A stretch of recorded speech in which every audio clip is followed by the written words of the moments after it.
प्रेग्नन्सीमध्ये माझ्याकडून हे एक चूक झाली असती तर कदाचित आयुष्यभर पछतावा झाला असता.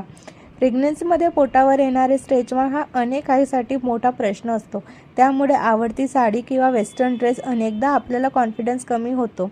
पण मला एक गोष्ट खूप उशिराच समजली आणि जर मी ती केली नसती तर कदाचित मलाही स्ट्रेच मार्कचा खूप त्रास झाला असता. शेवटी मी काय केलं हे नक्की सांगणार आहे.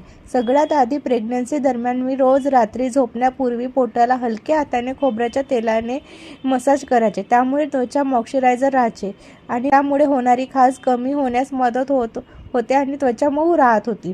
पण एवढंच पुरेसे नव्हतं. अजून एक सवय होती जी मी एकही दिवस न चुकवता केली. ती म्हणजे दिवसभर पुरेसे पाणी पिणं.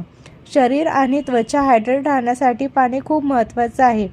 ही माहिती तुम्हाला उपयुक्त वाटली असेल तर प्रत्येक नवीन आईपर्यंत शेअर करा. कदाचित तुमच्या एका शेअरमुळे कोणाला तरी फायदा होईल.